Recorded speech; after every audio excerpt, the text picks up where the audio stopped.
Le projet, déjà à la base, ça a quand même mis du temps à mûrir. Donc on en a beaucoup parlé en assemblée générale avec l'ensemble des copropriétaires. Et une fois qu'on a validé vraiment ces travaux, ce projet, là je suis allé avec notamment les personnes de la copro à la maison de l'énergie à Matavio.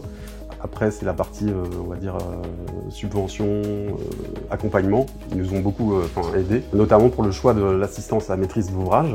Eux nous ont permis de vraiment basculer sur la phase subvention, les aides individuelles, des aides collectives et aussi des solutions de financement ou des solutions de prêt pour les copropriétaires qui étaient intéressés.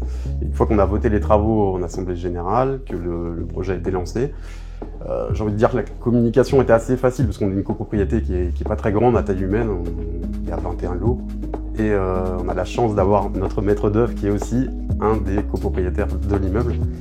Et donc c'est vrai que sur les échanges, notamment pendant les travaux, on arrivait quand même à se croiser, discuter même oralement. C'est quelque chose qui s'est fait relativement facilement. Alors je dirais que la situation était singulière, mais je pars du principe qu'un architecte n'est pas obligé de vivre sur le site de son projet pour bien le maîtriser ou bien le réaliser. Toutefois, j'avais une longueur d'avance, j'étais quand même dans la place, donc j'étais mieux imprégné de l'environnement et des personnes qui vivaient ici.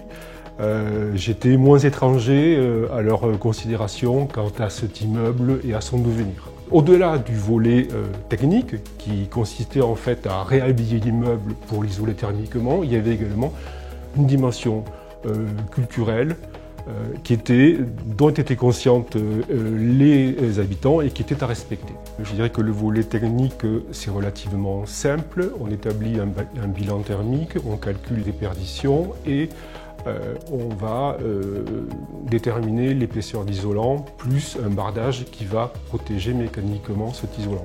Il y avait dans la dimension culturelle une volonté de révéler les lignes et la géométrie de ce projet. Il appartient à un patrimoine, à une histoire, il appartient à l'ensemble qui a été bâti à proximité des archives départementales, conçues par le même cabinet d'architectes. Donc il s'agissait en fait de ne pas neutraliser, de ne pas étouffer cette architecture-là par un revêtement. Donc la solution du bardage et du bardage accroché mécaniquement, il y a également dans la notion d'accroche et là dans la notion de mécanique l'idée d'une peau, d'un revêtement délicatement ramené et raccroché sur le bâtiment sans neutraliser, masquer ou dissimuler ses valeurs originelles.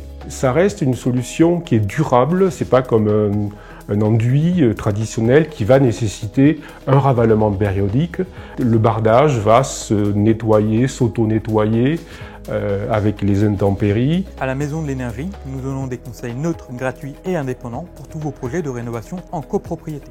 Sur la résidence Griffoul-Dorval, nous sommes peu intervenus car cette résidence a été en autonomie tout au long du projet. Nous sommes intervenus 2 fois, notamment une première fois pour préciser des travaux et notamment faire en sorte que la résidence atteigne un programme de travaux exigeant et performant à hauteur de 35% de gain énergétique. Et pour cela, la seule solution a été justement d'inclure des travaux privatifs d'intérêt collectif. Dans un second temps, nous sommes aussi intervenus pour préparer avec le syndic tout ce qui est procès-verbal d'assemblée générale et pour notamment ces travaux privatifs d'intérêt collectif parce que ça demande quelques ajustements. À la suite de ça, une fois que les travaux ont été votés, la copropriété a bénéficié du prêt Rénov-Occitanie pour financer les travaux et de l'écoprime de Toulouse Métropole, donc là qui est en cours de demande. Et donc sur 21 copropriétaires, il y a 16 demandes potentielles au niveau de cette écoprime de Toulouse Métropole.